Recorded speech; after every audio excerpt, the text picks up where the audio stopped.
Hi friends, అందరూ ఎలా ఉన్నారండి? ఈరోజైతే గోంగూర పండుమిర్చి పచ్చడి అయితే చేసుకోబోతున్నాం. చూడండి, పొయ్యి మీద కళాయి అయితే పెట్టాను. ఇందులో అయితే ఆయిల్ అయితే వేసుకుందాం. ఆయిల్ అయితే వేసాను.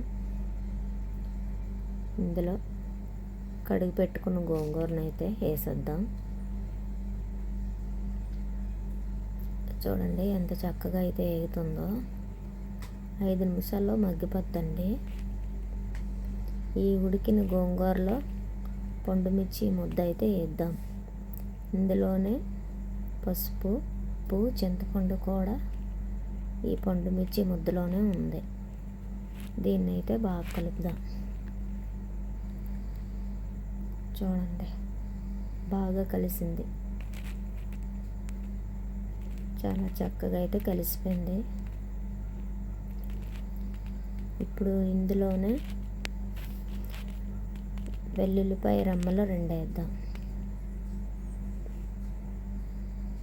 అలాగే జీలకర్ర కూడా వేద్దాం కొంచెం. ఇప్పుడు దీన్ని ఒకసారి ఇలా కలిపి మిక్సీ అయితే పడదామండి. ఒక్క రౌండ్ వేస్తే సరిపోద్ది, ఎక్కువ వేయవసరం లేదు. మిక్సీలో కచ్చాబిచ్చా చూడండి, ఒక్క రౌండే వేసాను. ఇప్పుడు దీన్ని అయితే పోపు అయితే పెట్టుకుందాం. చూడండి, పోపుకి రెడీ చేస్తున్నాను. ఆయిల్ వేసాను. ఆయిల్ ఎక్కింది. వెల్లుల్లిపాయలు, అలాగే ఎండుమిర్చి, అలాగే శనగపప్పు, మినపప్పు, ఆవాలు,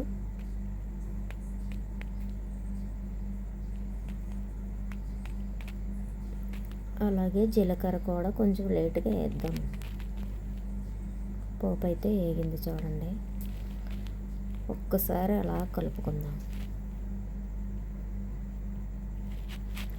ఇప్పుడు ఈ మిక్సీ పెట్టిన గోంగూర పండుమిర్చిని అయితే ఇందులో వేద్దాం. చూడండి,